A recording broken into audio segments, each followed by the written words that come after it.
Let's have a conversation.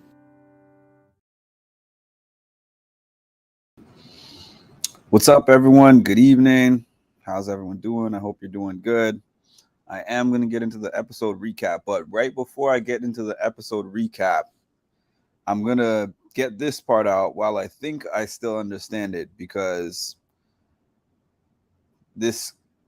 my brain this season is the scramble verse with all these things that are happening in the house. My brain is the scramble verse at this point. So right before I jumped on here, for those who don't know, Matt is the one who won the superpower.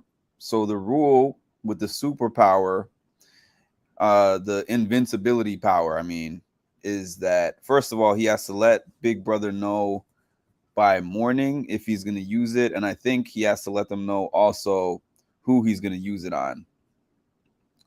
What's up, MILF Man? I think he has to know what he is going to, who he's going to use it on, and if he's going to use it. So, according to what Cirie was telling Jared,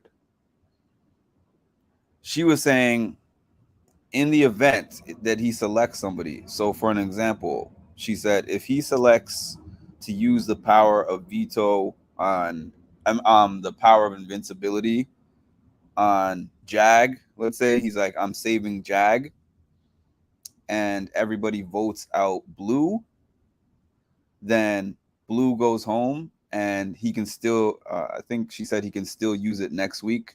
Like if the evicted house guest is not the one he selected, he keeps the power and he's able to use it next week. So that's number one, right? So number two, let's say Jag and Blue are up there and everybody decides to vote out Jag, and he used the power of invincibility on Jag, then the week resets.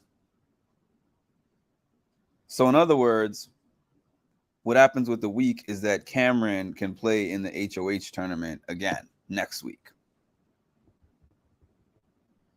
So that's how I've understood it. If it gets used, yeah, Cirie knows and Jared knows.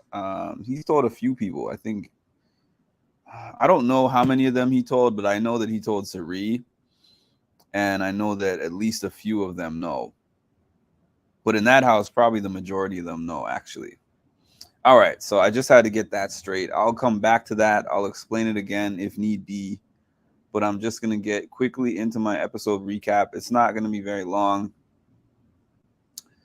In the beginning of the episode, Corey and America exchanged two of the most insignificant secrets of all time, which is for Corey to say, hey, my brother was the 17th place finisher on Survivor. And she was like, so? And then he said, well, I feel like sharing that information with her is going to get her to share a secret with me. And she said, well, now I can tell you my secret. I went to college and got a degree. So, I mean, those two secrets mean nothing in this game. The only thing that I could see Corey's secret making a difference is that for people to say, oh, maybe he's a Survivor super fan. But he already told Cirie all that. So I don't feel like the secret about his brother is a big deal in any way, shape, or form. And I don't think it's going to help him in the game at all. Maybe it helped him with America. I don't know. But I don't think that's going to do anything for his game overall. Now we get to the most significant secret. They skip from the least significant secret in the game to the most significant secret, which is obviously Cirie and Jared. This was a production special. And what I mean by that is, this is part of why we're seeing all these Be Right Back screens, because production only wants their story on Monday, Sunday, Wednesday, and Thursday. For all those people that said, "Oh, she thinks it's Mama Felicia. She thinks that his mom is Mama Felicia." I'm like, there's no way with that conversation that I heard that she's really gonna think that it's Mama Felicia. And even if by some strange chance that she did, I'm like, look at them.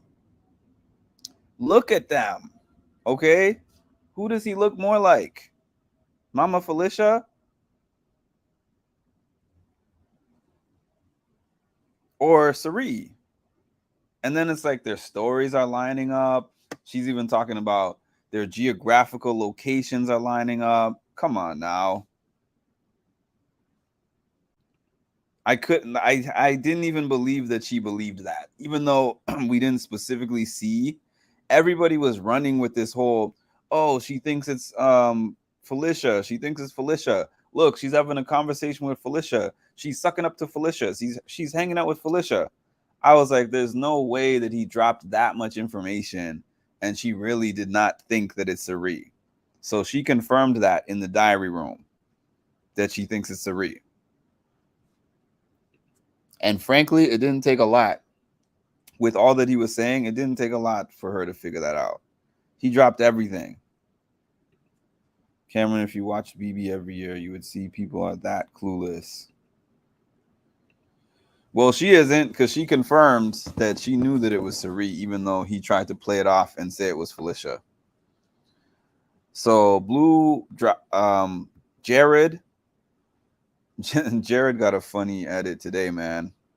Then there was the whole thing yesterday, or not yesterday, a couple of days ago, 2 to 3 days ago, with America and Corey.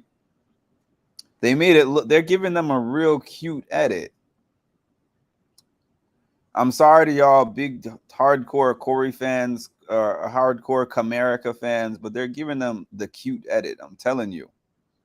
Because it wasn't that cute when I was watching it for an hour and a half. And America was trying to get Corey to go to the nether regions. It wasn't as cute as they made it look on TV. So then, what happened there? Oh, so Izzy came into the room and was talking to Sari and Jared. Blue, I think Blue was in there. Sari, Jared, and Blue and Felicia were in there. And she was like, oh, let me get the condoms for them. So then they're looking for the condoms. They're looking for the condoms, and then they zoom in on Blue while they're asking. And they zoom in on Jared's face while they're asking.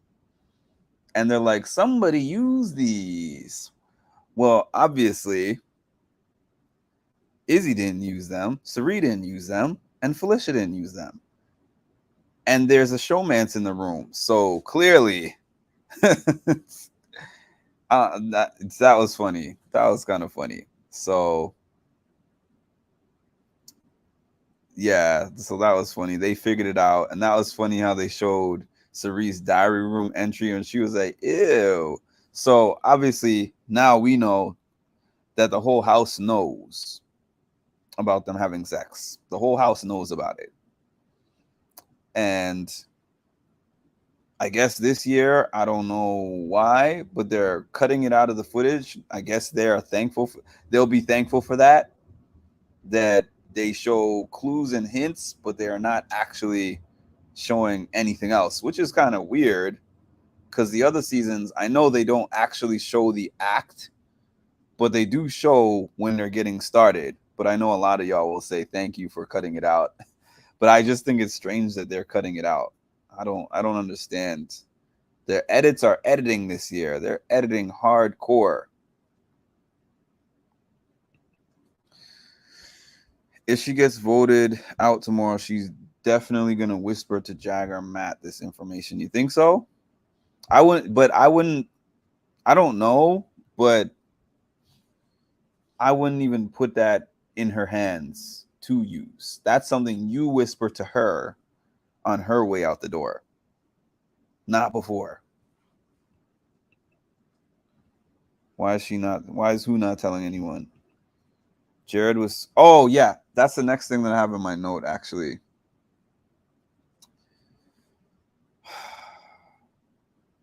Jared is no spelling bee champion. Jared is coming up empty in this episode. He was looking real bad in this episode. It took him so long to come up with that word. And now they're only showing the top 3 finishers, which is very interesting because they used to show all of them, but I've noticed they've been doing this top 3 thing all season. I don't really like, I feel like production is productioning too much this year. Because I know that generally watching the episode, you get a lot less, obviously, than what you get in the feeds. But it's like they're cutting a lot out of the feeds and they're not putting all of that in the episode. So we're just missing stuff. Like, it triggers me when Julie keeps saying, watch the 24/7 live feeds, the 24/7 live feeds. I'm like, please. I watched the Be Right Back screen for like 2 hours yesterday. Now, let's see what she does with that info, though. Who knows? She's not there for the show. I see people turning on. Who's turning on Corey? You mean the BB fandom? Because if so, I haven't seen that. Maybe they're paying attention to him insulting everybody, calling everyone dumb, and saying that nobody's good at competitions, and saying they're not saying people are, just all these names he's calling everybody. Jared should have been the renom after he took forever to figure out Golden. That was giving me, I was like, man, he said, oh, I'm overthinking what this word could possibly be. I'm like, oh, no, Jared, no. You are proving yourself to be very useless in this game. Blue, it does seem that she likes him. That's the vibe that I'm getting. Because at first, I was like, she's definitely going to tell. Blue is shifty and shady. I don't really get shady from her anymore. I was just calling her shady because I didn't really know which side she was on. But I think that she's just not invested in the game like that, truthfully. She wants to be on TV and serve looks. They do tell the stories that they want. And the thing is, okay, tell the story that you want, but the thing that made Big Brother what it is the live feeds. So I feel almost like last season, because of last season, now they're going extra hard to cut things out. And then it was weird when you think about what happened with Luke, how they had a Be Right Back screen for a while. Then they bring the thing back right before he says the N-word. And I'm like, why didn't they cut the whole thing out? Why did they?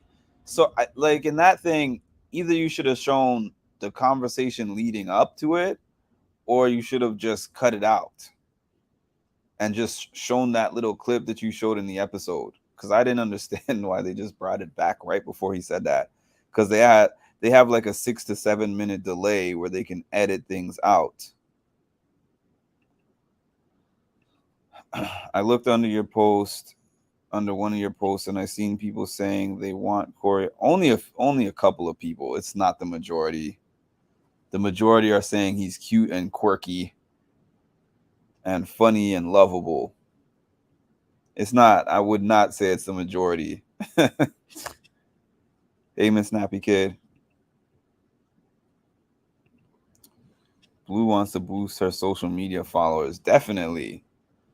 Her being sad to leave is more like, I'm sad that I'll leave Jared, and I'm sad that I'm leaving Jag, and I'm sad that I'm not in the game anymore. But I don't think that she has some big goal of winning Big Brother.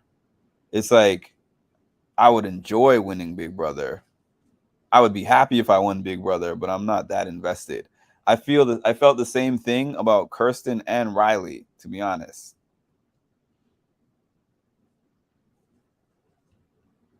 The people that really, really want to win. Cirie really wants to win. Corey really wants to win. I think Jag, Cameron, Red, and Izzy. How could I forget Izzy? Izzy and Felicia. I think Felicia too. But then the ones that are not hardcore about winning like that, it's interesting how they've been getting them out. Luke, I didn't think was invested in the game either. Okay, so because a lot of you were not here at the beginning, I'm gonna repeat what I said at the beginning. Matt won the invincibility power. So this is how the invincibility power works as far as the way that Cirie explained it to Jared. So Matt has to pick in the morning whether he's going to use it or not and who he's going to use it on to save. So if Matt says, I want to use the power of invincibility on Jag, and the house votes out Jag, then Jag and Blue both stay in the house and the week resets. So Cameron is able to play in the HOH tournament again. But if Matt says, I want to use the power of invincibility on Jag, I just confused myself again. Okay. Both of them. So in the first scenario, both of them would stay in the house. In the second scenario, if he says, I want to use the power of invincibility on Jag, and they vote out Blue, the power is considered unused for the week. So Blue would just go home and Matt would keep the thing in his pocket to be able to use again next week. So in a confusing season, they just added another Scrambleverse thing because my brain is the Scrambleverse trying to keep up with this stuff. Yeah, I would be so upset actually if honestly it would suck if it was used, and well, not if it was used, but imagine we're sitting and watching them again replay the week. That's the way that Cirie said it. She was like, we replay the week, and I was like, replay the week. Could you imagine if we replayed the week and then Cameron won HOH again? or Red won it? Oh man. But I think that Big Brother is hoping that we do this replay week thing so that they can have their 2 double evictions or triple eviction or whatever, so that they can play out the season as it was supposed to be.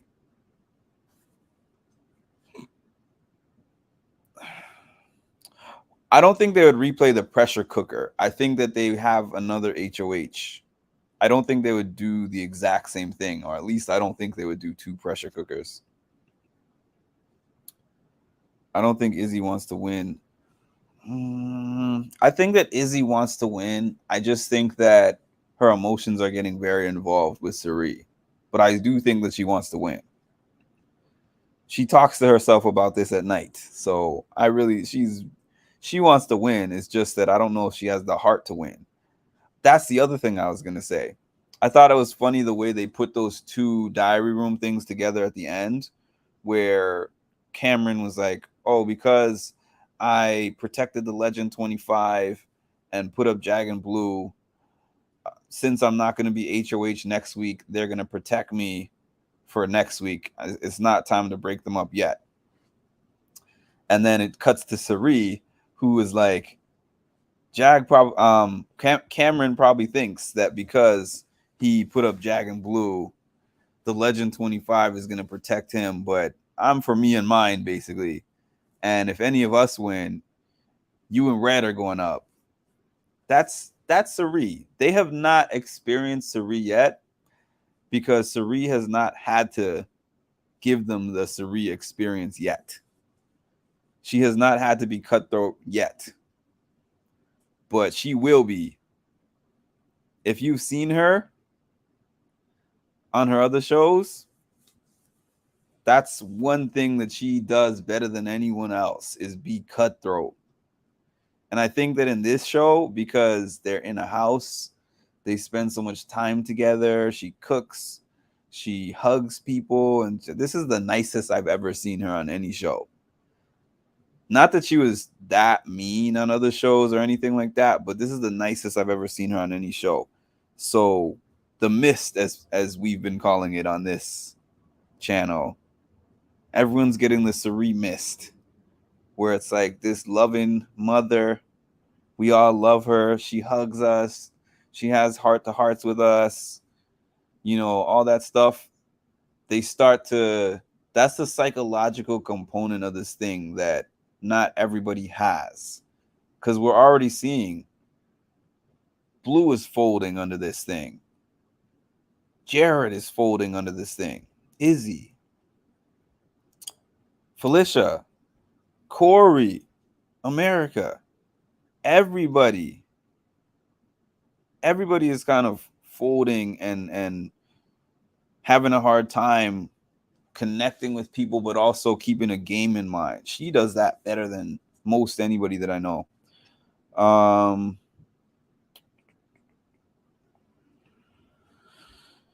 The people who are, I forgot about McCall. I did forget about McCall. McCall is a silent assassin. I forgot about her. Or Miko, however you say it. I forgot about her. That was pretty much my list also. Except for Nicole, I did forget to mention her. Good to know. Hopefully he doesn't use it to save both of them to replay the week. Oh, not both of them. What happens is, what I was trying to say is that if the person he chooses to save gets evicted, then they both stay in the house. But if the person that he chooses to save is not evicted, then obviously it just goes on as planned. But then either way, to know that he has it in play for next week changes how some people are going to view next week. It'll change the way that they nominate. So it's going to have an impact at some point. Yes, and the conversation I just saw the clip of between Jared and Cirie was that Cirie was saying she doesn't know what to tell Matt what to do. We're due for a double eviction for sure. I'm waiting for that. This is one season I'm actually waiting for that. Oh, I agree. Does Matt have the power to save one person on his own? Or is it still the overall house guest vote? The house guest vote is going to remain the house guest vote, but he chooses in the morning prior to the house guest vote. He'll tell them, I'm not using it this week. I'm going to use it next week. And everything stays as is. Or he tells them, not that he has to use it next week. He doesn't have to use it at all. But he could either tell them, I'm not using it, and it just stays with him till next week. Or he could tell them, I'm using it on Jag or I'm using it on Blue. But he has to decide that beforehand, which makes it interesting because the nominations, as we know, are in the evening. So he's kind of also deciding, I guess the only way it would make sense to even use it is for two reasons. Either if he really wants to make sure that his person stays in the house,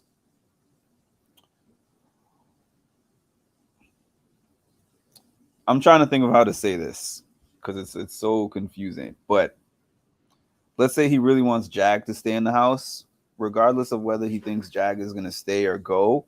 He could be like, I'm using it on Jag because then the house guests would probably feel like it's a waste to use it on to vote out Jag because they know that he's going to be coming back. Then their votes wouldn't make a difference, is what I'm saying. But that also depends on if he even chooses to tell.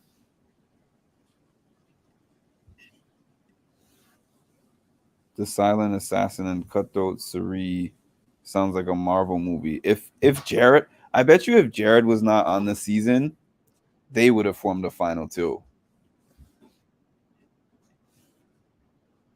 I am not exactly sure. I just know that Suri knows and told Jared. I'm not sure who else. If she doesn't tell what to do with it, then Jared will tell Suri to tell him to save Blue. Yeah. Maybe when she was saying I don't know what to tell him, she was more like thinking about his possible reaction to what she wants to tell him. Because she did say, I'm gonna do every in the diary room thing. Oh no, that was the power of veto that she was talking about in the episode. Suri and Mimi would be a great duo. That's what I think. I really think they would. But then the whole Jared thing, and then Izzy being tight with her because of everything that happened in the first episode. Yeah. Yeah. They will. So that's why I was like, I don't know who knows as of when I started this, but I do know that everyone's going to know. That's for sure.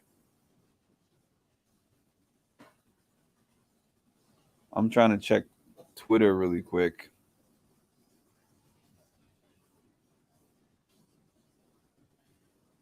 Corey feels like there's a what?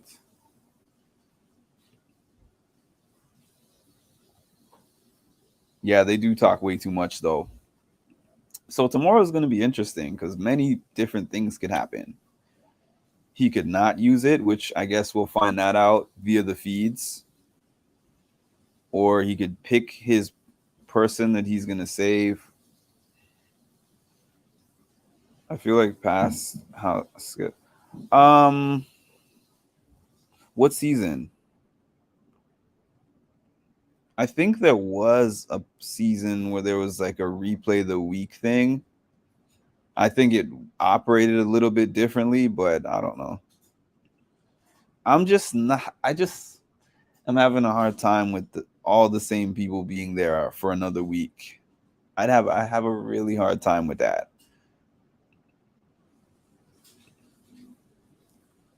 Dang, now that I think about that duo, I wish Jared and Izzy never got casted. Mimi would have a lot of TV time. Oh, she would have gotten a lot more. Yeah, that's true. The Cam and Red cartoon has got to end. Annoying much. The Chillers. Yeah, I'm not a big fan of the Chillers. I haven't even talked about Bowie. Was Bowie even in the episode? She was in the episode for like 10 seconds. That's why I didn't remember. Hi, Lisa. Coming from Survivors. I know, because she's thinking of it like an idol. She's like, we don't want that guy to have the idol in his pocket. But the problem is, the only way that he doesn't have it in his pocket is if he saves somebody. So if he picks the person who was safe anyways, then he keeps it to be able to use the next week. But I don't think that she has a big problem with Matt having it. And we actually saw that he said in the diary room today that he said in his diary room thing that he's working with Suri and that's who he trusts. I'm not sure. Maybe. And I know there was a season with what's his name? Victor. Didn't Victor come back like 2 or 3 times and he was like, I'm unevictable? Chillers. Definitely Chillers. They're trying to recoup from losing Luke. Yeah, I know. I know that. So I know they're actually probably hoping that the math works out, that at least one of these 2 weeks unevicted house guests get saved. They have 2 chances at it. I thought it was BB16, actually. I thought it was BB16. If they want Jag safe, they can vote him out and let Matt use the power.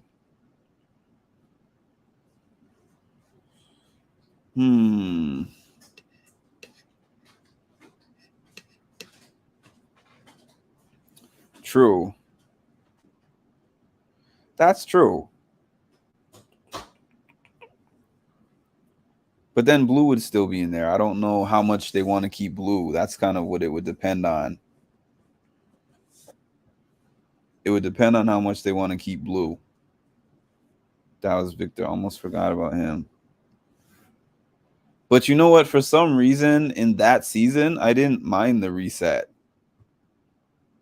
This season, I'm like, people have to go. People have to go. That's the only way that I'm going to keep my sanity is people going. Normally, I'm saying, man, everything is going too slow. It takes too long for anything to happen. This year, this season, I'm like, so much is happening. I need less people so my brain is not the Scrambleverse anymore. The cloud power. I think it was Paul. That was one of my favorite seasons, by the way. Every time somebody says favorite seasons, I list that as one of my favorite seasons, and the fandom is like, season was terrible. I didn't like it. This and that, and I'm like, that's one of the best seasons that I've watched. I like season 16 better than most of the recent seasons that I've seen. And I loved the way that Derek played the game. Oh yeah, and it was it was chaotic too, but this is a different kind of chaotic. It's like you bring in a bunch of people that play checkers and you teach them for like 5 minutes how to play chess. And then the moves are just all over the place. Nobody wants to keep Blue except Jared. Please hit the like button. Subscribe to the channel if you have not done so yet. This channel is not monetized, so if you would like to help me out, my information is scrolling on the bottom of the screen. And also hit the notification bell. I'm on pretty much almost every day during the Big Brother season. I don't think I've missed a day yet. Even yesterday where I said I wasn't going to do any, I ended up hopping on here like 11 p.m. or so. So I have not missed a day since the Big Brother season started. I think we're day 29 or something like that. And I've been on here 29 days in a row. So I appreciate the support. If you're not watching the feeds, you miss so much in a day. It's not even if you're not watching the feeds for a day. I watch the feeds every day. So if I have the feeds on and it's like 1 o'clock in the afternoon, and then I have things to do and I don't watch it again till 5, that 4 hours that I missed, so much happens in that 4 hours to where I'm like, how did I get so behind? They don't have downtime like other seasons. Y'all remember when we were on here last year and we were watching like Turner and Brittany tie-dye shirts and they were playing games outside. Even when they're playing games in this, even when they're exercising, they're talking game.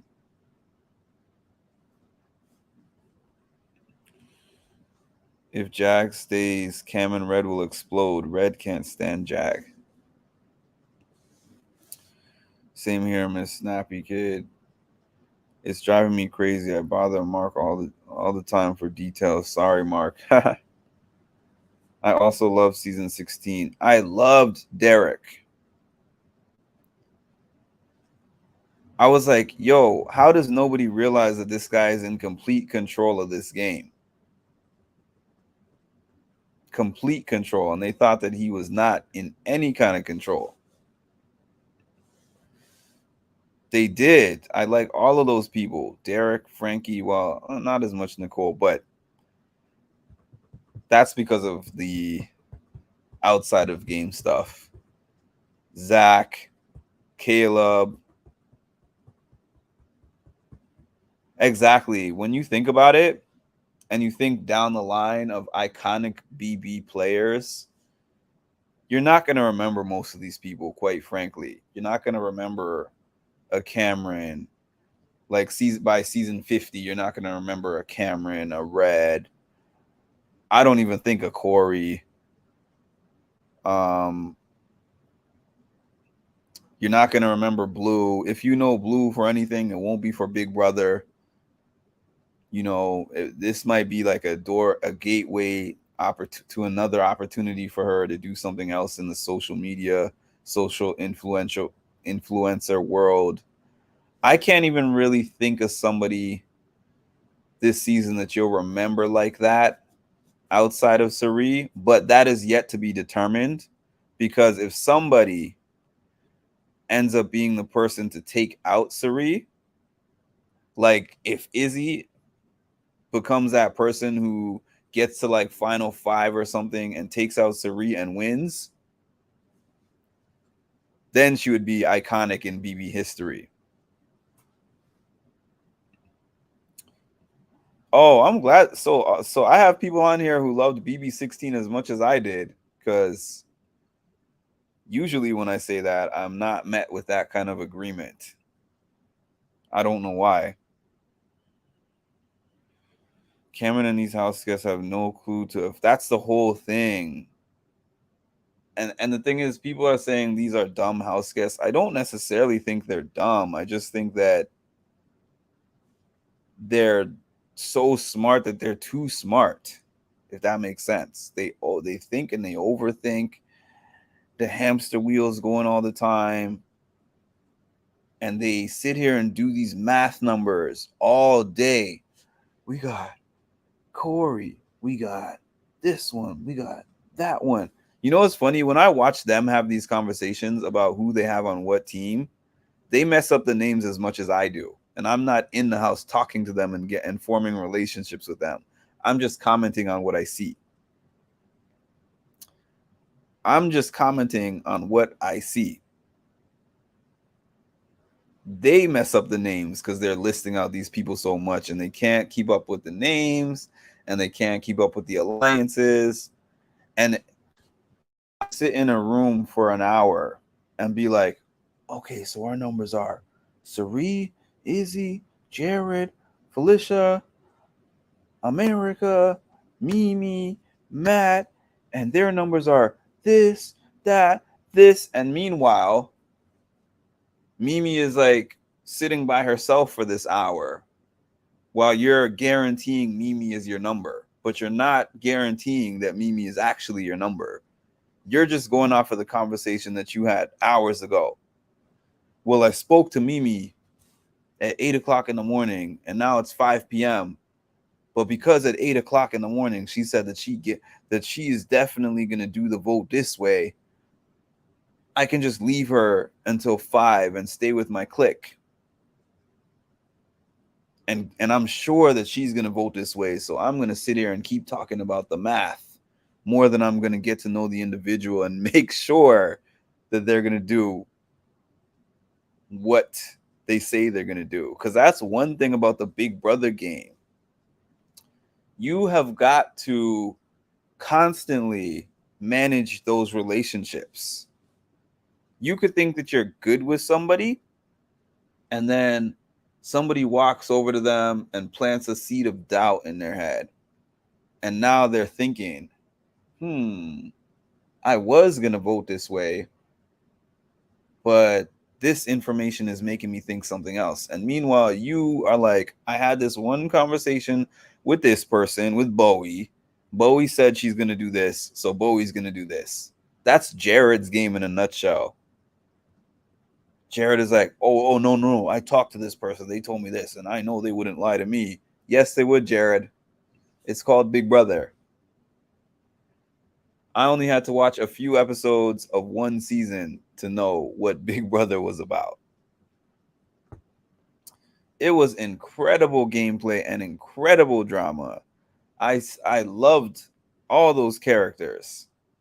Even the first week, if you remember this big guy, I forget his name, but he looked like The Rock, and he thought that he was running the game.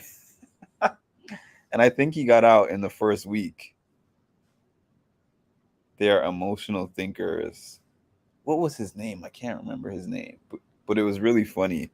He even did the people's eyebrow and all that. It's just crazy how everyone keeps talking to everyone. There's no such thing as a secret anything in this house. There's no such thing. I don't know, Miss Snappy Kid. I'm not up to date. I'm not up to date.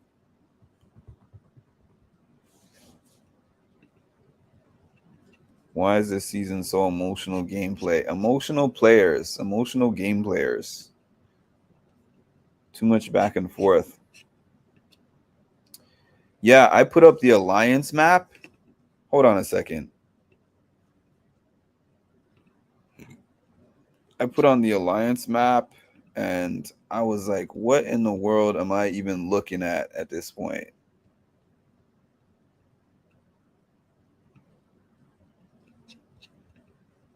There is so many names on it.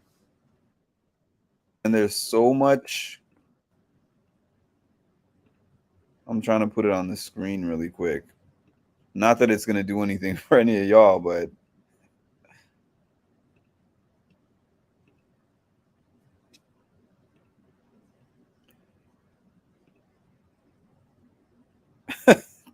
what is that? What is that?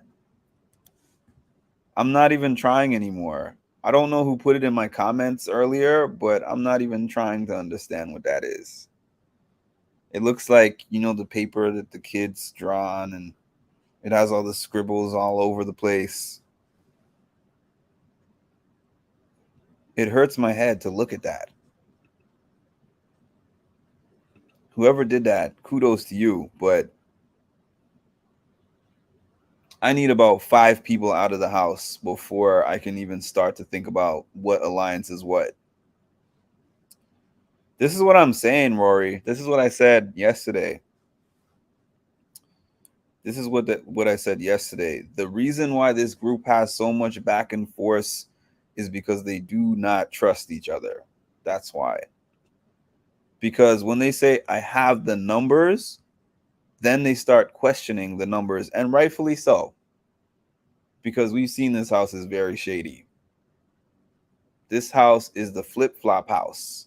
They call this house the Waffle House. They call Wednesdays Waffle Wednesdays. And they call the live feeds We'll Be Right Back Wednesdays. WBRB Wednesdays. All I know is Sari, Izzy, Felicia, and Jared are tight. No. Last night, Felicia said she doesn't trust Sari and wants to make a final 2 with Jared. And Jared brought that back to her. Devin. That's right. Thank you. You're the encyclopedia tonight. You are the encyclopedia tonight. Let me show you guys who I was talking about.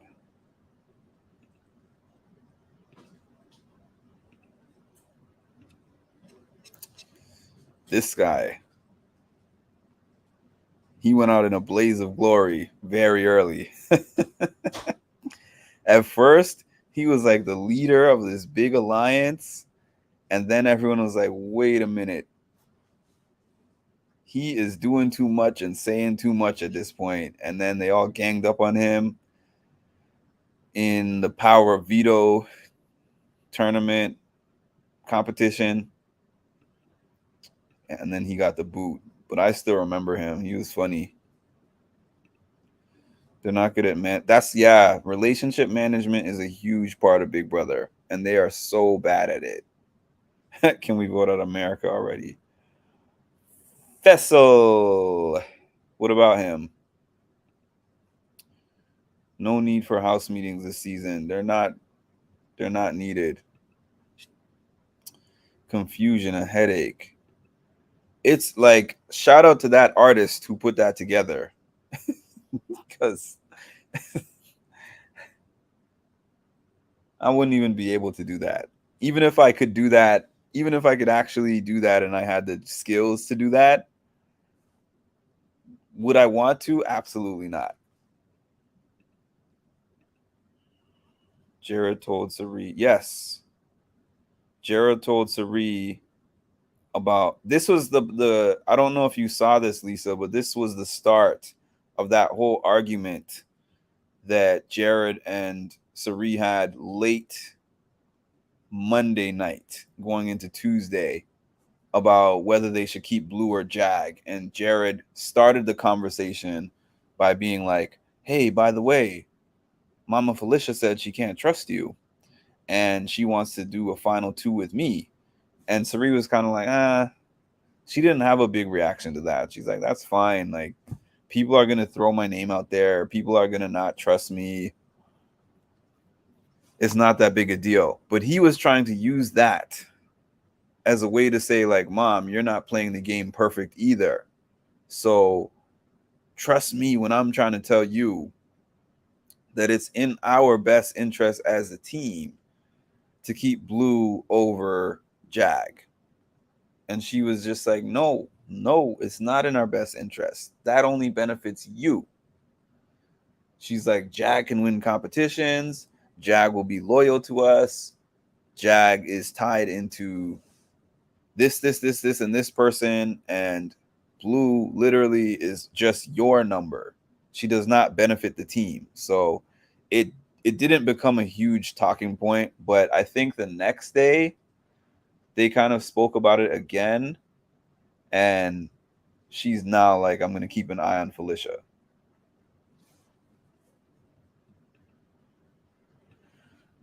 Then I just don't know about this season. Like I thought, my brain is Scrabble, and I'm a Mega Dan. I love Dan Giesling. Dan Giesling is the best ever. I hope he makes an appearance this season. He probably will. It's interesting now that I think about it that we're on week 4 and they've talked about all these cameos that are happening. And the only two we've had, well, we had the cameo at the very beginning with, who was it? Rachel, Frankie, and shoot, I can't remember the third one. But we had that one, Janelle, I think, right? I think Janelle. So we had that cameo with them at the beginning. We had the cameo with Kesar. But they haven't really done anything about this multiverse, Scrambleverse, Scaryverse. We don't know what's happening with those headlines. You know, like the headlines of Paul wins back-to-back, HOH, like the things that we see in the newspaper there, where there's these alternate universes. Like what's happening with that? We're already a third of the way through the season and they haven't really done a thing with that. What about the nether region? What is that? Are they going to do it again? Like, feels like they put all these things together on paper, but they didn't execute it well so far, unless they're trying to just load all that into the last part of the season. But I'm in my head, I'm like, there's so much that you can do with that stuff. Maybe they're still going to do this 18th house guest thing. What if somebody got voted out tomorrow and then they brought in one of these other house guests from wherever else. You know how they had the rumors that they were gonna have another house guest? I don't know. I'm just speculating because they're not giving us much. Jag while laying on America. Whoa. While laying on America? What is happening? What do you mean by laying on America? That's what I'm trying to figure out. That's what I'm trying to figure out, Tammy. Got me out here having to open up my Paramount Plus app. Actually, I could just open it on the TV, keep it on mute. I hate the fact that it does not give me subtitles for the live feeds. That's so annoying. Oh, Danielle. Thank you, Cameron. I'm so bad with names, and there's so much content that in order for me to remember today, like something gets pushed out.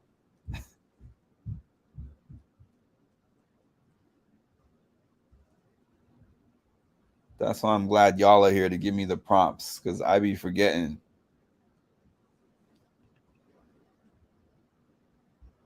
Cerie's good. Oh, what did I? Let me see this. Cerie brought up the final five this morning with Fee, and Fee said she wants to keep Jared as long as possible. Oh, we're on the "We'll be right back" screen, so I can't even see whatever you were talking about, Tammy. Evil Dan. Danielle was the other cameo. It would be nice if they. I know. I would love that, actually. I would love if they bring someone to shake up the week.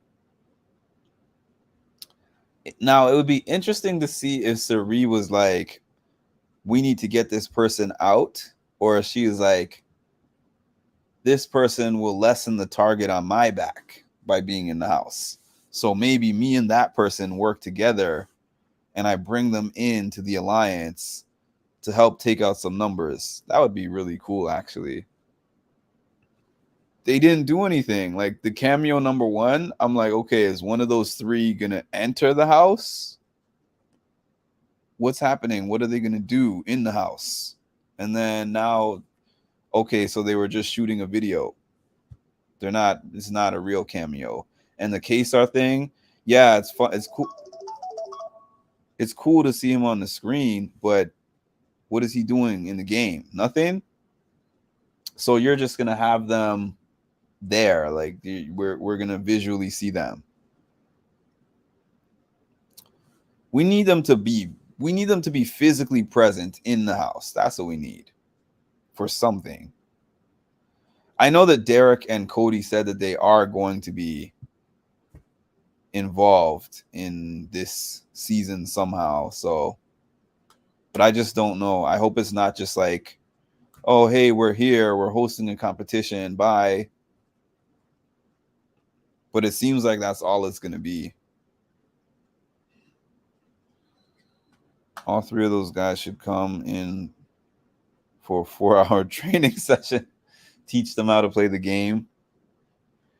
Okay, guys, we're having a pause as we bring in Derek, Dan, Dr. Will.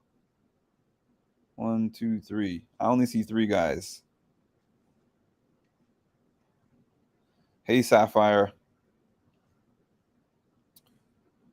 They're in the bathroom. America has her arm. What? His head on her shoulder is on her shoulder, and he's spilling all the tea. What?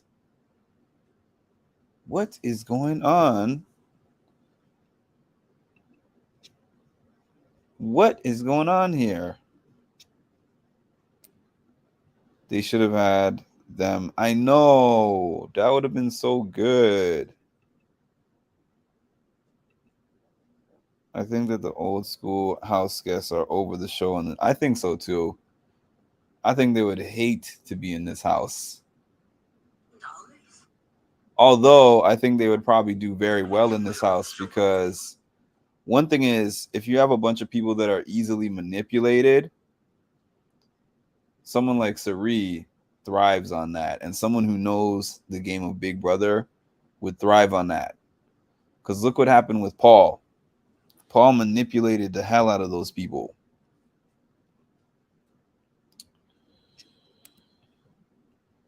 It would be like the challenge, half vets and half rookies. I wish that this season was that. I wish that this season was that. I was hoping. I think we had a rumored, what was it? Heroes versus supervillain theme season. And that at one point I thought is what was going to happen. Heroes versus supervillains, or then we had rumors of some returning house guests. Then it was like no returning house guests. Then Cirie gets added. First of all, I want to say this too. I know that not everybody is happy about Cirie being on the show. I know most of you that are on here right now are happy about her being on the show. But for those who aren't, this is one of those one-time things that you might never see again on Big Brother. Yes, we have had brother and sister. We've had father and daughter. We've had twins. This is not the first family thing that you've ever seen, right? But what I mean by that is it's standalone. Like the cookout, well, the cookout was not something that Big Brother is responsible for. You know, they did that on their own. However, we're not going to see another cookout because it's not going to be able to be done again. And it's not going to be able to be done like that again. So when I say that we're not going to see this again, we're not going to see a 4-time Survivor participant and her son go on Big Brother together. That's never going to happen again. And I hope that everyone appreciates Cirie for this being like, I think, her 6th show. And being able to come in there and be so masterful as to not only not be voted out first week, but have so many different people on so many different sides trying to protect her. She's barely even been in discussion to go on the block yet. And she's the biggest threat in the game. Let me see here. America is more dangerous than Blue with all the info. I agree. Paul should have. I agree too. This game is just so different. See, this is what I was saying this in the preview. When I saw the cast list and I saw their videos, I was like, okay, in one sense, all right, you got an all new cast. Having so many recruits, it's okay to have a few recruits, but having as many recruits as they have makes the game a little bit too wild. I know a lot of people have been saying that. A lot of people have been saying in her seasons, she knew everything. She just didn't know how to control her emotions. Nah, I think Da'Vonne would be turned up in this house. Like, it would be entertaining, but I don't think Da'Vonne would be able to live in the house with these type of players. Da'Vonne and Izzy would probably have it out week 1. Everyone thinks they have a final 2 with Cirie. Everybody thinks so. Blue is like, I mean, not Blue. Red is like, I trust her with my life. I trust her with everything. I'm like, what? She's not even with you. She's never been with you. She is. This might be a wild opinion, but if Cirie wins the game and never touched the block, she'll be the best female BB player ever. To be honest with you, Cameron, I know that people will disagree with you, or some people will disagree with you. I'm just looking at Blue and America and Jag. Yeah, let me answer this question. I know that some people would disagree with you, but I wouldn't. And the reason why is because regardless of whether you think she's playing the most strategic Big Brother game in history or not, she's the Big Brother player that has had the biggest target on her back from day one. It's an even bigger target than another Big Brother player coming back, like Paul coming back. It's a bigger target than a Paul because number one, Paul was only on one season before, and he didn't win that season. I mean, yeah, he came in second, but I'm saying they didn't know Paul for 20 years. And everybody, it's not like everybody was all that familiar with Paul. Whereas on this, even the ones that didn't watch Survivor, they're very aware that she is a competition show legend. So yeah, if she, man, this would be the best social game of all time if she managed to go a whole season without touching the block. I don't think it's gonna happen, but I would agree with you if that happened. I would agree with you. Cirie isn't even a BB vet. She's learning just like the others. She may have been on other shows and developed certain skills. Um, she has advantages and disadvantages, but the thing is, in a house like this, I keep saying this every day. In a house with a Derek, a Cody, an Xavier, a Janelle, in a house with like BB vets or skilled BB players who know how to play the game, they would have just grouped together and be like, let's get Cirie out. And then let's just play ball and reset from there. But on a cast like this, where half of them don't even know the show, and she is a super fan, and they're like fans of her, she has a disadvantage of being known, but she has the advantage of having fans that are fans of her. So in an environment where all of them are learning, she has a leg up on the others who are learning because one, she's played these kind of games before, so she has a psychological advantage. And two, they are looking up to her like, oh my God, it's Cirie. I'm forgetting that I'm trying to beat her in a game for $750,000 because she's Cirie. I know. That's what she's a super blind spot for him.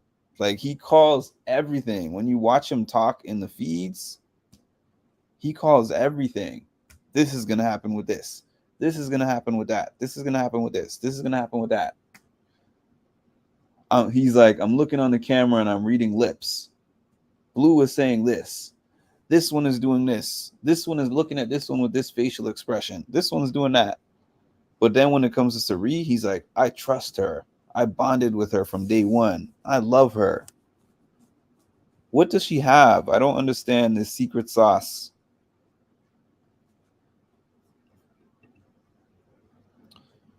Week one, yes. And what I mean by that is Taylor was targeted for reasons that had nothing to do with the game. That was just bullying. Whereas Cirie walked in the game and could never have the opportunity for a low profile. She said it in her diary entry. My goal is just to survive each week and keep my name out of people's mouths and keep Jared's name out of people's mouths and keep me and Jared out of those two seats. Nobody else had to play a game like that. She had to play a game of managing how people view her and managing her threat level because of people thinking that she's an instant threat and navigating through the whole having Survivor super fans on there. It's just tough. Sometimes if I think they do, I really think that the more they talk to her is definitely the more they forget that she was on Survivor. Izzy shouldn't have told them she knows them until later on in the game. Izzy said she would hold information close. And the first thing she did was, yeah, like I was watching Tehran from Rob has a podcast earlier today, and I was cracking up at his recap in the morning. Um, the thing with Izzy, imagine if Izzy didn't tell them right away.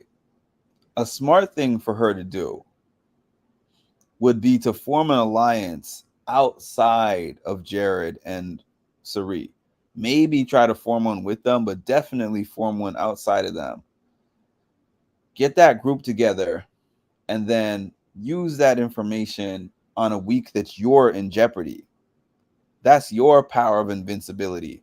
Your power of invincibility is that if they're like, we're going to put Izzy on the block, I'll be like, well, there's something that you didn't know that I figured out. And that is that Jared and Sari are mother and son, and they have to be broken up. Bang. Because now they're targeting her over Sari. Because they're like, she's Sari's right hand. We're too scared to take that shot at Sari. So as soon as we get a chance, we're taking a shot at Izzy or Felicia. That's what Red and Cameron are saying. We'll take that shot at Izzy or Felicia first. And they're trying to save the shot at Sari for last, which is crazy. You should be trying to take that shot at Sari as soon as possible. I don't think Sari is good at the game because she's I didn't say she's good at the game. I don't think she's good at the game of Big Brother.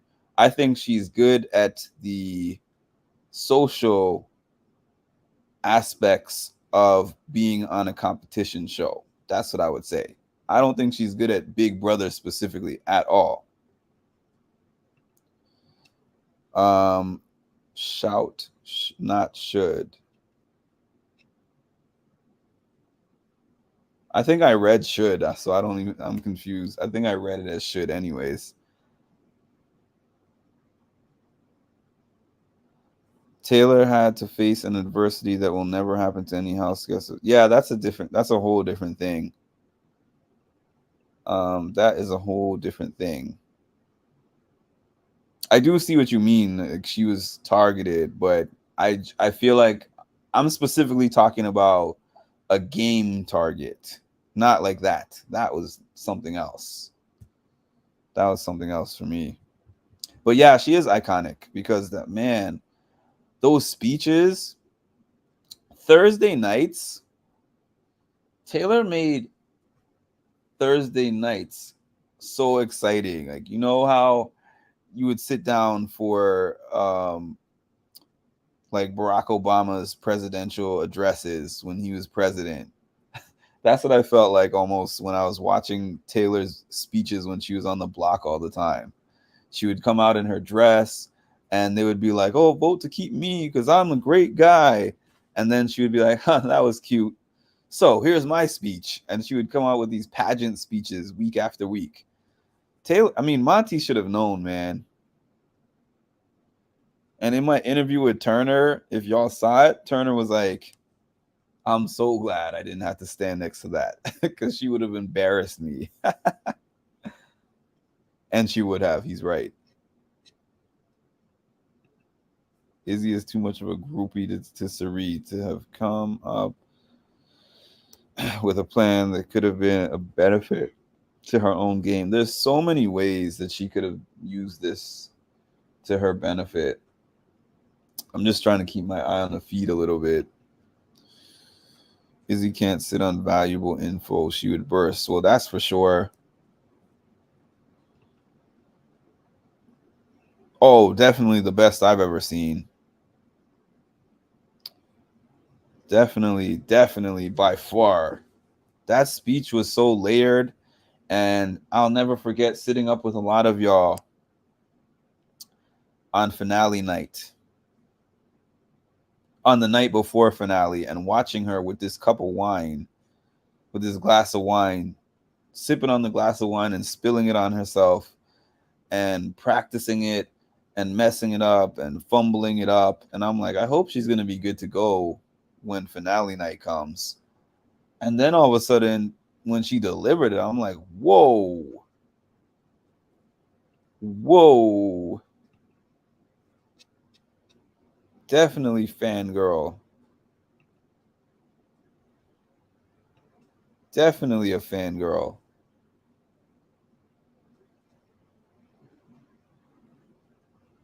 So now Jared and Blue are talking.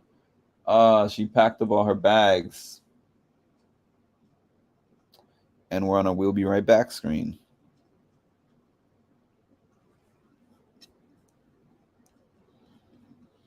Yeah, so tomorrow is going to be interesting. We'll find out in the morning whether Matt is going to use the power to save somebody. Yeah, it is very annoying, and she doesn't want to let her out of her sight. And Cameron has called this a couple of times. So that's why they want to take Izzy out so bad, which I find interesting because, well, I guess it does make some sense for them. I guess it makes some sense for them because Izzy's the more emotional player and she has a target on them. Or she makes her target on them more clear, is what I should say. What y'all never answered what y'all thought of how in the episode they slickly showed that, Jared and Blue hooked up, but they never have put it in an episode. So they're kind of letting them do their thing without putting it in the footage. Why do you think they're doing that when all the other years they always show the hookups and the showmances?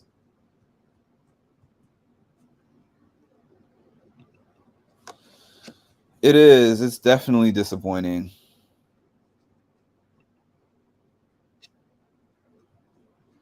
Izzy, I know, right? For the sake of the entertainment of the people, we need Izzy to make it to jury. Yeah, Matt won the power. Matt has to choose tomorrow morning. He has to choose tomorrow morning if he's going to use it or not, and who he's going to use it on. Practicing that speech, sipping. I still have a picture of that on my phone. Actually, it was so funny. And the whole night was iconic. I don't know how many of y'all were watching that night, but I was on live for about 4 hours and change, maybe almost 5 hours. And the beginning of the night, Turner, Monty, and Taylor were all kind of together. Then Turner went by himself and went to go take a nap, or he went to sleep. And then Taylor and Monty were together studying for a little bit. And then they said goodnight. She might have even kissed him goodnight, if I'm not mistaken. Or maybe they just gave each other a big hug. I don't remember. But as soon as he left and she was by herself in the bathroom, she was like, I have to get him out.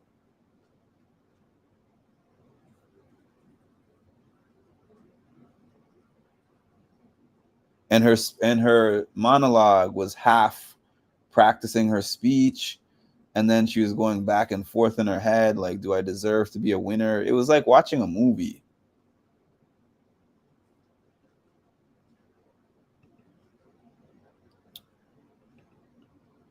They didn't show that? No, they didn't show that. That's right. Yeah, you're right. I was thinking, I was like, I've seen that so many times, but I don't think they showed that on the episode. You're right. Last year was overkill. Sorry, y'all. I'm trying to keep up with your comments. Yes, Matt. We found out a few hours ago that Matt won the superpower. He won the competition. He told Sari. He told Sari that he won the competition, and he explained to Sari what the power can do.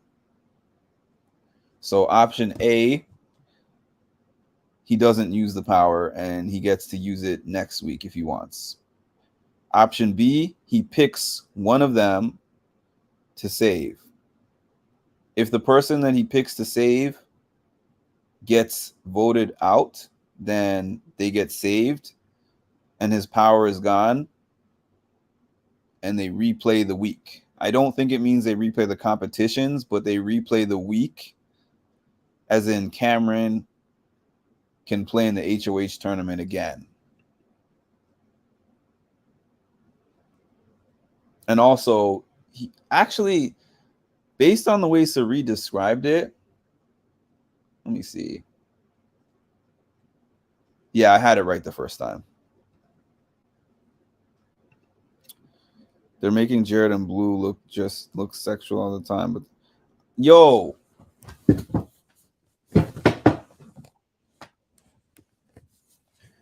Thank you, Cameron. I don't know if anyone else has noticed this edit, but they're giving America and Corey one hell of an edit.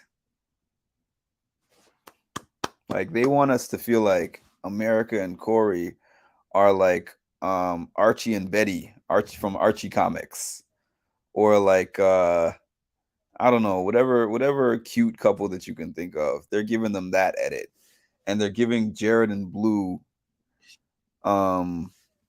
we just want to pounce on each other all the time vibes.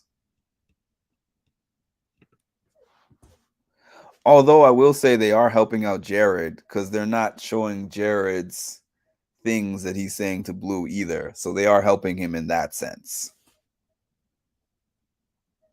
The night Taylor won will go down in BB history. Yes, it will.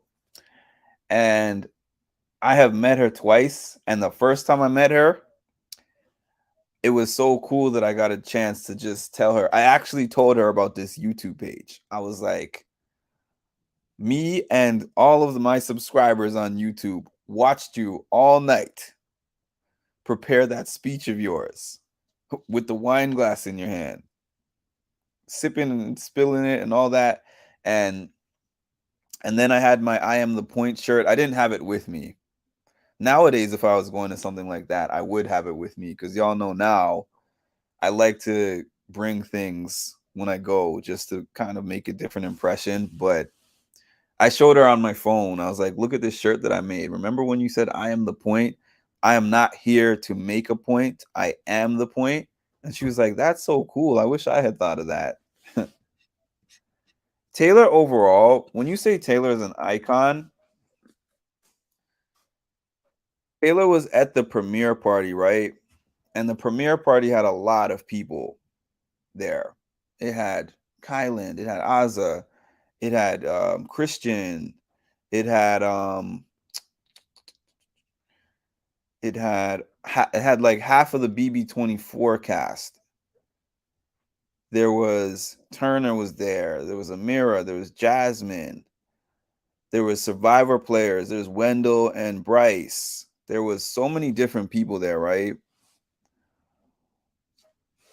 When they were showing that montage at the beginning of the episode, you know, when Julie was like, we're here for season 25, and they showed that montage of all the old seasons, the roar that was let out when they showed that part of Taylor, like when she won last season, she had her hands in the air and she was crying. The scream in that bar probably could have been heard 20 blocks down. She came in there later than everybody else, and the swarm of people around her, the people that were sitting by me before she got there were like, I just want to meet Taylor and then my life will be complete. Like it was such pandemonium around her. Like she's a star.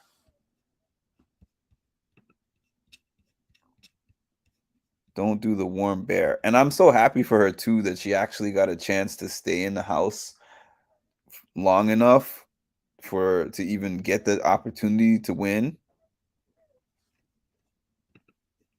Bear heat. Yeah. They've been comparing Monty to Jared, and I kind of understand that, but at the same time, they're two different people. They have some of the same tendencies for sure, but they're not the same guy. Felt like watching the Super Bowl for all BB fans. Oh yeah, you're absolutely right about that. There's nothing cute about that at all. But to me, I don't think Jared and Corey and America are cute either, but to each their own. If you think they're cute, you can think they're cute. It won't be anonymous in this for sure. As Jared always says, for sure. That's why they're not promoting their showmance. But they're not even calling Corey and America showmance. What did they call it? A flirtmance. They called it a flirtmance.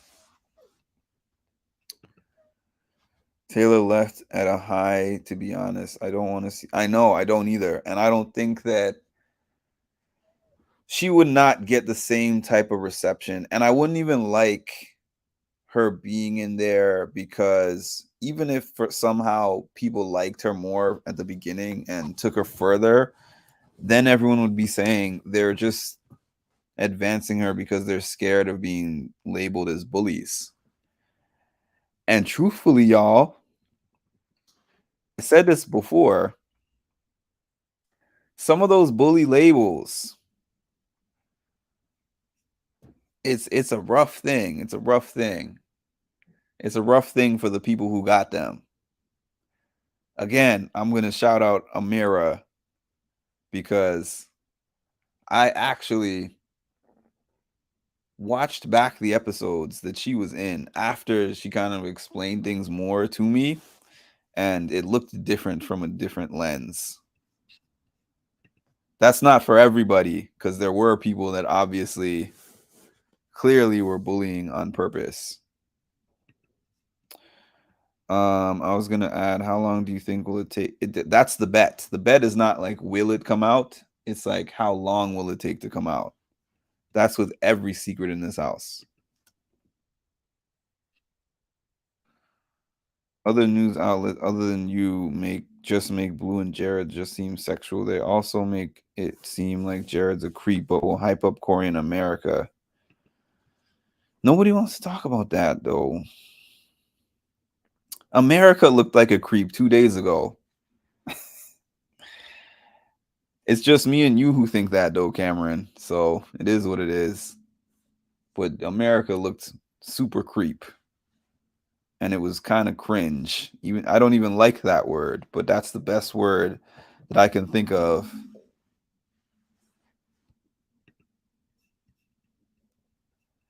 Yeah, I don't see that as being anything when they leave the house. I mean, I don't see Jared and Blue as being anything either, but I don't think any showmance. I think the thing that has the biggest chance of being anything outside the house is Matt and Riley. And I don't know for sure, but I think that that has a bigger chance of being something than the two fomances in the house right now.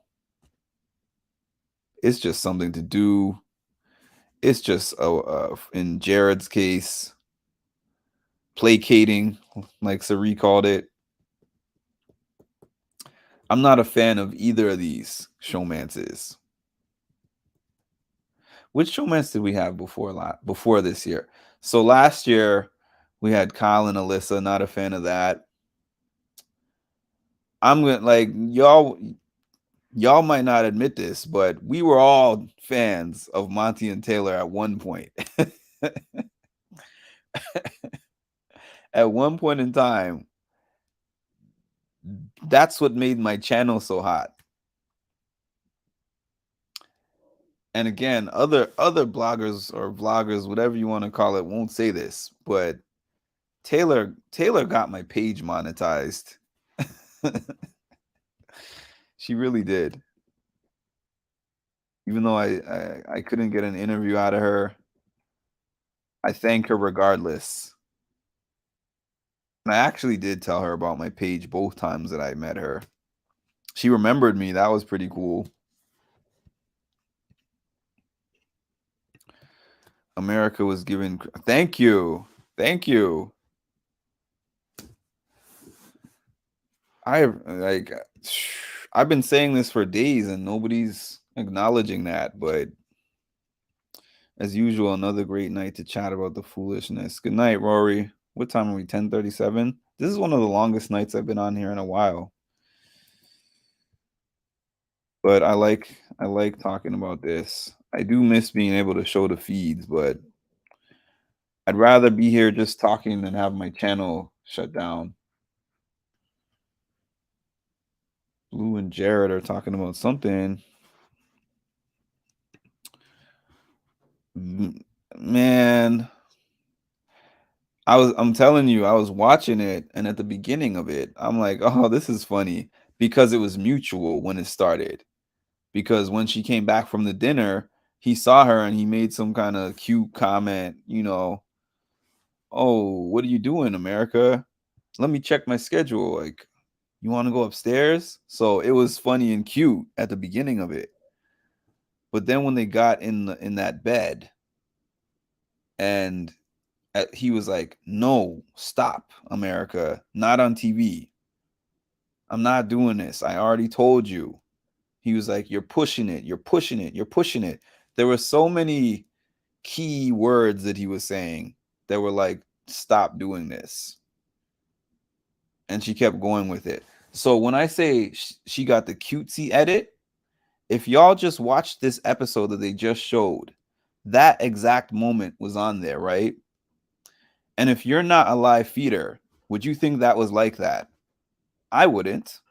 If that was the only thing that I saw was what they just put in this Wednesday episode, was that little 10-second clip that they showed where she just said some little flirty comment and he's just like, nah, but it didn't look like it was what it was for real.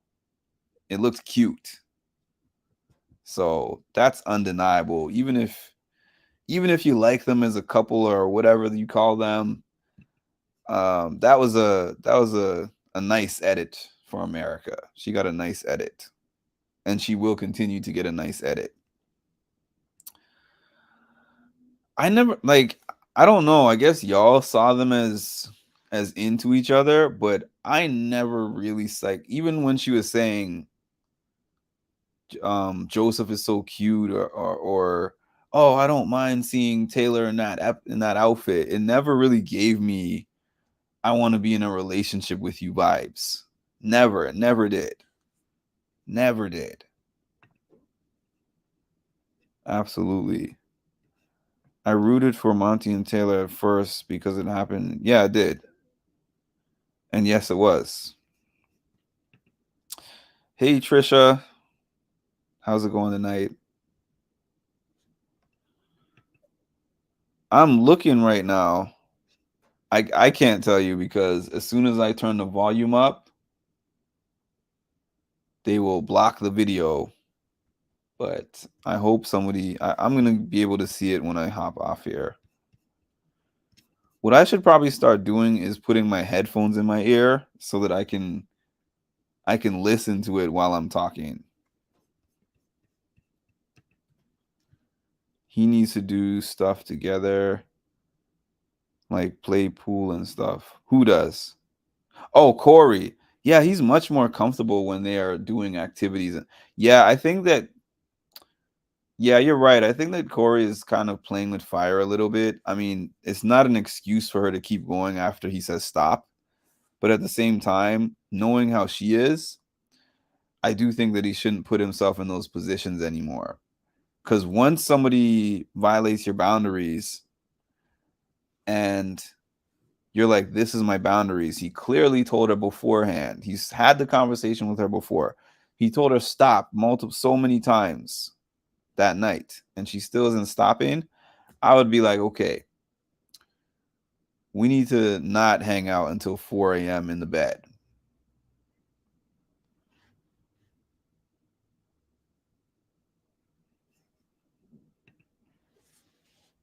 Yeah, there's nothing like that these days.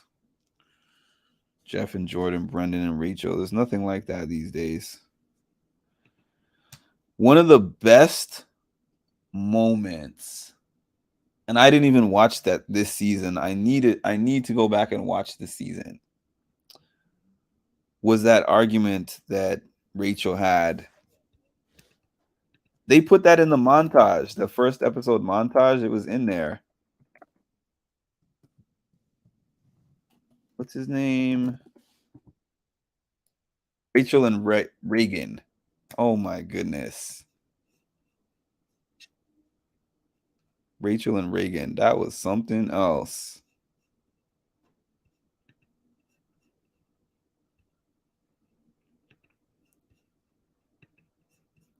That was something else.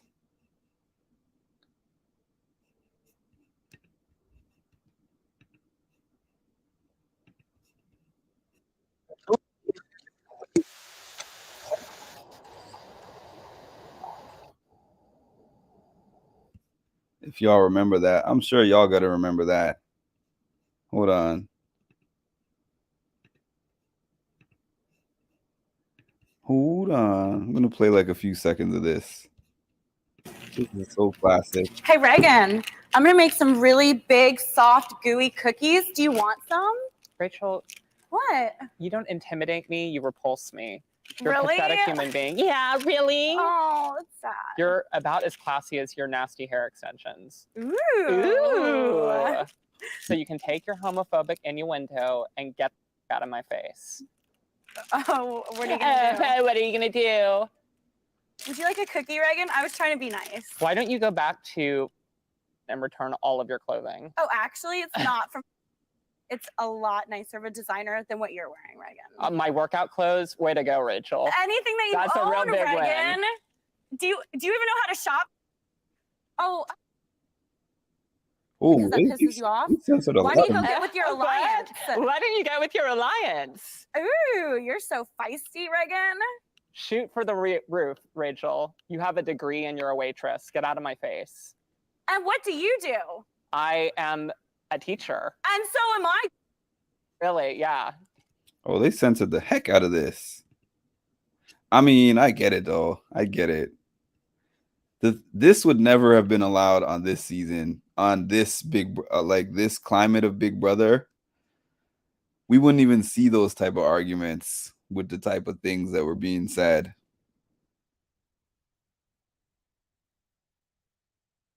For Rachel to even be considered an icon after those type of conversations she had on that season shows that it was a different time that she was in. They would have probably cut half of that out of the live feeds. And they have a house meeting about it.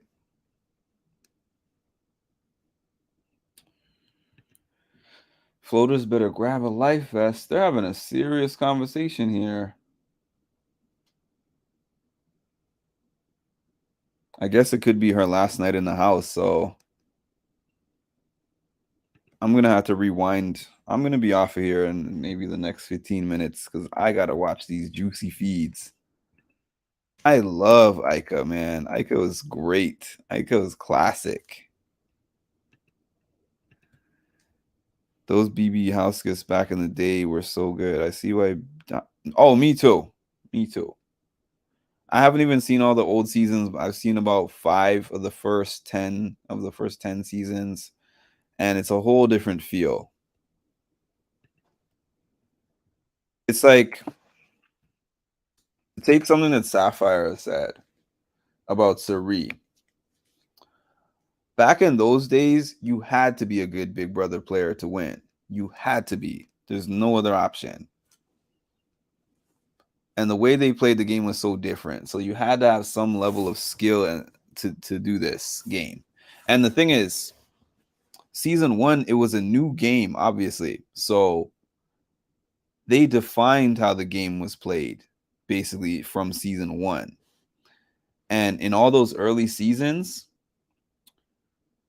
we had people who took what was done before and added their own style and pizzazz to that. Okay, now we have this different twist, or now we have this different variable. Let me figure out this. And everyone was very skilled, and it was very cool to watch. And then in the recent seasons, they started just throwing in people who don't know how to play the game. and that don't even watch the game. They didn't see previous seasons. So yeah, anybody can go in there and win. But I was listen, I was surprised when I interviewed Hannah to find out that Hannah had only started watching the show 5 months before she got on the show. Because when I heard Superfan, I assumed that she had been watching it for years and years and years. But she was like, no, I started watching it 5 months before I got on the show. I mean, granted, Hannah is super genius. And I love seeing her on the show. And she was very good at the show. But that's just her. Most of the people that watched 5 months worth or that watched 5 months before they went on turn out to be like Blue or like Riley, you know, that type of thing.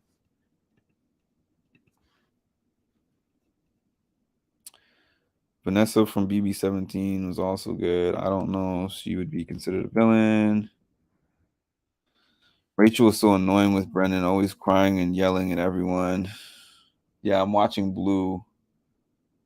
Jared looks sad for real. Jared actually looks sad. Bullying was definitely allowed. Bullying was allowed 100%. Good night, Trisha. Thanks for hopping on. When he called her out that witch mole on her face. Oh my goodness. I turned this off because they were censoring it and I like the uncensored version. I don't know if you would call her a recruit in the traditional sense of recruit, but she was definitely a new Big Brother fan. So I was surprised when they touted her as super fan because I never thought otherwise. She is so smart that she watched 22 seasons in 5 months and got on the show and remembered everything. Because when you saw her on the feeds, oh, this elimination happened this week with this person, Evil Dick, and this one, and this one, and this person, and that one. And you're like, yeah, she's been just watching it all these years. And it's like she crammed 22 seasons in 5 months and knew the show better than anyone. That's crazy to me.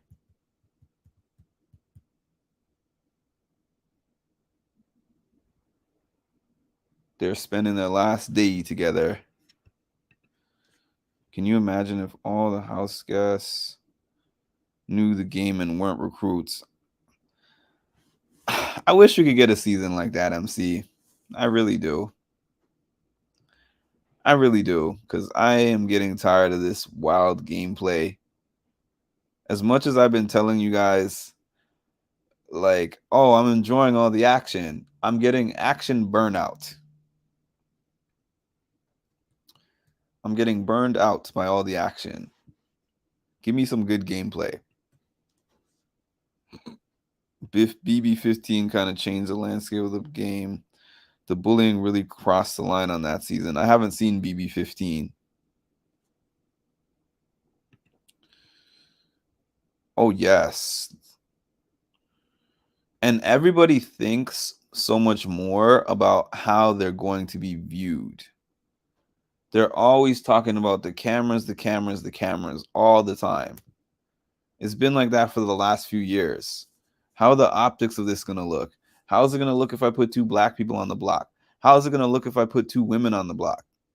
They don't just play the game just to play the game. They play the game also based on how they're going to look and how they're going to be perceived. They're trying to create people's perception of that. So they play the game differently. Where the heck is Bowie? Bowie is MIA. Hannah is an enigma. Yeah. Hannah is definitely an enigma. There's not too many people that you would get that are like 21. I think she had just turned 21 when she got on the show. She was that young. She was that mature. And she inputted all that BB knowledge into her head in that short amount of time and knew how to play the game so well. You're not going to get two Hannahs. And Hannah compared Corey to her. Hannah in my interview, if you saw it, compared herself to Corey. And no disrespect to Corey. Corey is no Hannah. Corey is no Hannah in any way to me at all. Maybe just in the sense of being smart, but it's just not the same to me. Yeah, you remember last year when I kept mentioning how many times they would say optics? Optics has become one of their favorite words. Well, I don't think this season they've said it that much, but last season they were definitely talking about optics, and season 23 also. BB15 is one of the worst seasons. I did see BB9. I agree about BB9. I have not seen BB15. Corey is definitely no Hannah. Hannah's in the BB history books. Definitely. She's probably one of the most memorable 5th place finishers. I don't know too many other like 5th place finishers that are as memorable as she was to me.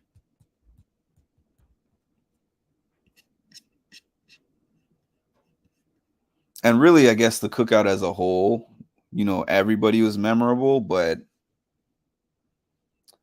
I think her, Tiffany,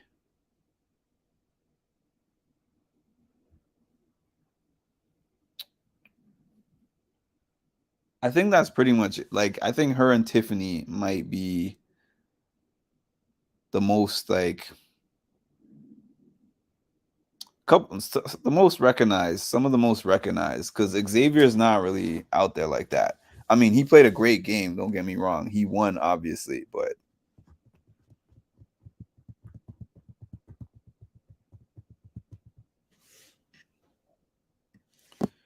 people can hate the cookout, but they definitely have to respect that. You know what, though? I have met 5 out of the 6 members of the cookout. Everybody except Xavier I've met in person. And despite people hating on them online and being like, oh, it's reverse racism, or they had an easy game or whatever, they get so much love from the fans in person. They get so much love. They're all iconic in their own way. All 6 of them. And the interesting thing is their castmates, the ones that they voted out, a lot of them are still friends. A lot of them come to these events too. Christian was there, Brent was there. I met several of BB23. They hang out with the cookout members. Like Alyssa's very close friends with Hannah in real life.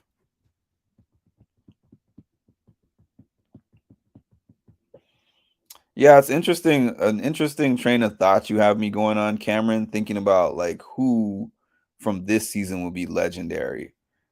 Season 24, I think it's just Taylor. I don't see anyone else on season 24 as legendary. And I say that with all due respect because I'm saying that in the context of Big Brother history.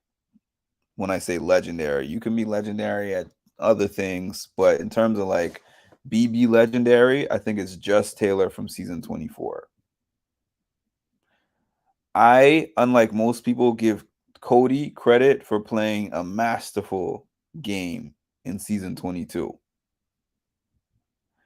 I consider in Big Brother history, I consider Paul to be legendary, and I don't consider Josh to be legendary. Yeah, you know who Josh is. Yes, he won the game. But when you think about impact and things that you remember, friendship, like there's just Paul just comes to the front of your mind.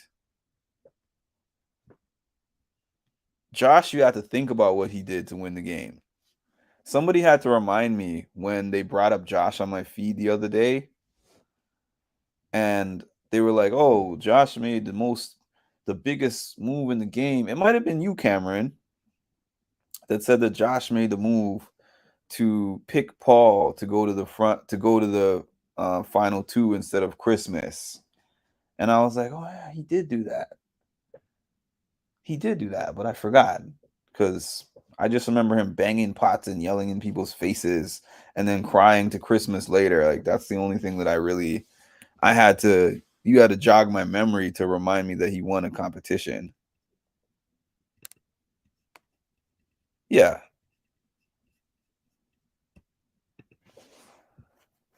Yeah, and even the Big Brother people like Turner mentioned when he met Paul. Not in my interview. I think I saw him do an interview with somebody else. It was the interview that he did with Tiffany. And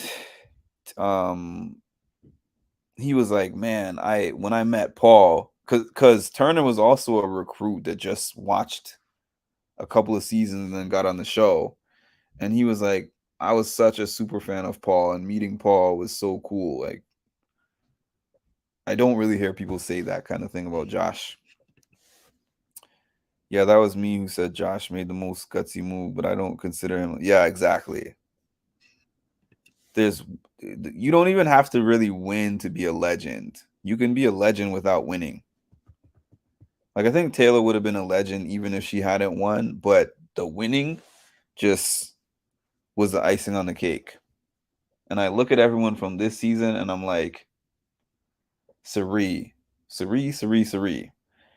Imagine Cirie was not on this season. I tend to feel like half of the intrigue of this season is to see what happens with Cirie. Because can you imagine a parallel, like a multiverse, where Cameron was running the house? That would be terrible. Like we were just watching Cameron sitting in the HOH room every other week with Red, knocking everyone out and talking about how he's so good at the game and how it's so easy. There's America running through the room. All right, my friends, as always, it has been amazing to sit here and talk about this game and to have back and forth discussions, agreements, disagreements. It is now my time to head off. Yeah, I hope Michael gets another shot. I hope Michael gets another shot at this game. So, yes, I'm going to go. But thank y'all for your support. Please like, comment, subscribe to the channel, hit the notification bell. We'll be back here. Tomorrow's Thursday. So we'll be back here possibly about, let me see, the episode is 8. The episode is 9 to 10. I'll probably be on here like 11 p.m. Eastern time tomorrow to recap the veto episode. I mean, to recap the HOH. What am I saying right now? To recap the eviction night episode. There we go. That's what I was trying to think of. There's so many things going on in Mark's multiverse.